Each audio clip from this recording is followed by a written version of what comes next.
The Petersens Bad Coins.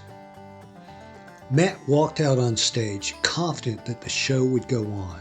It had been a near-run thing, with Ellen and Julianne making it back from that business with the Tooth Fairy just in the nick of time.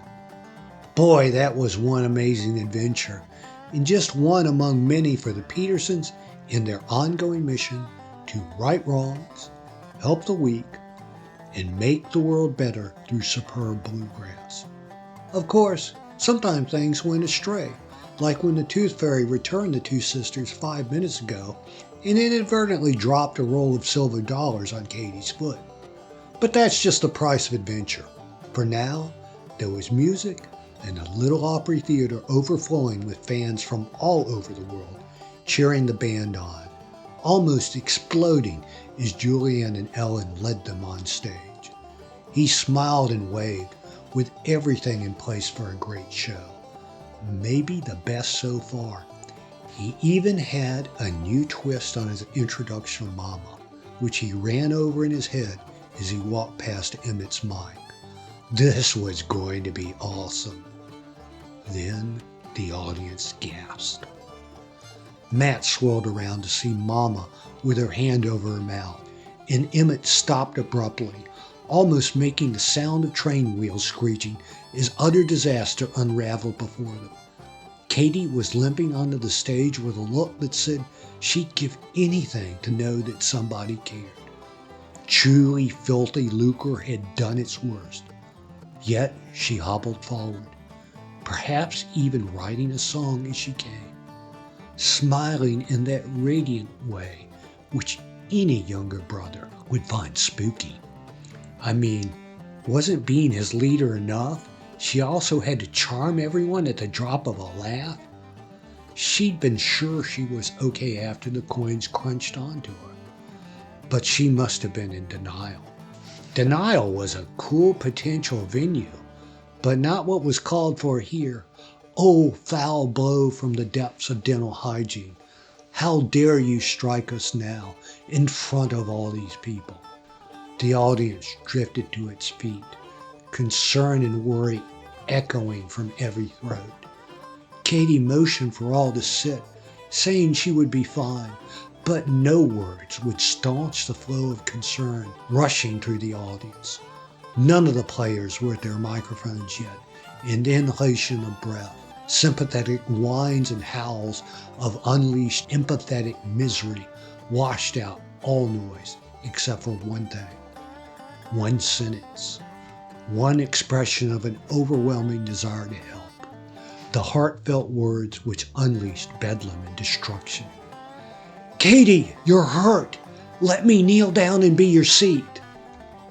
The doors to chaos itself were sprung wide as the crowd descended into a thoughtless horde of scratching, screaming, and scurrilous references unbecoming of Petersen fans.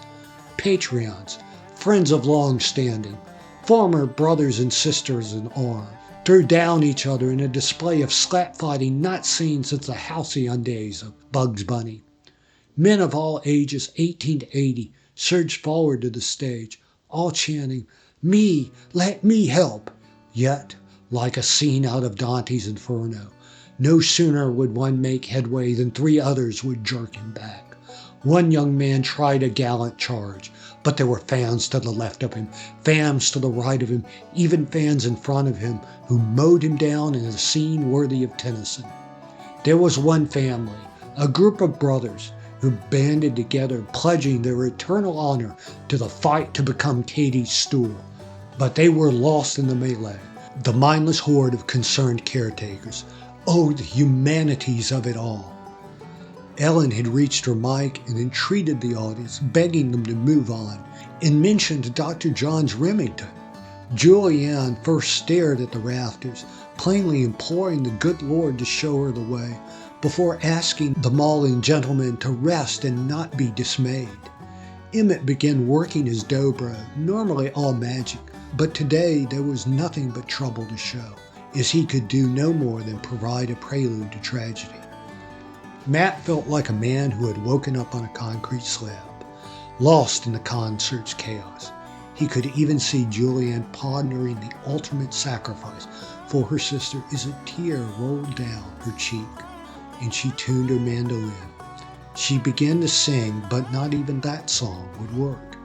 No matter how sincerely she offered to meet them, share their sorrow, and offer to discuss questions of science, the audience would not be deterred from excessive empathy for the forlorn fiddler. Something had to be done. Sooner or later, someone would get hurt.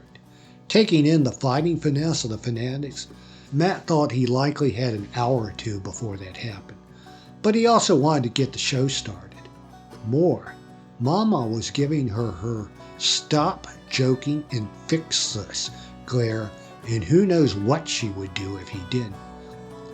Yet this crowd was too crazy for conventional conversation. No words of calming would avert calamity.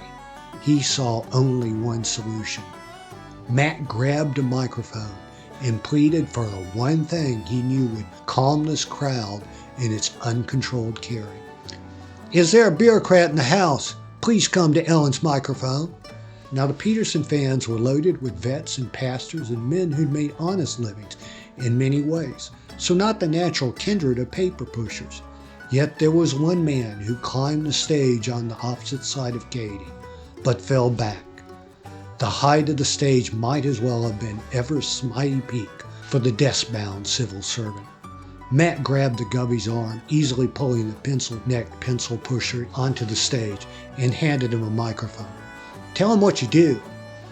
Pandora's box opened as the man spewed forth a mind-numbing string of descriptions in a perfect monotone voice. Sentences dropped into the air, winding their way through the auditorium like gigantic pythons. Sluggish, satiated, somnolent pythons.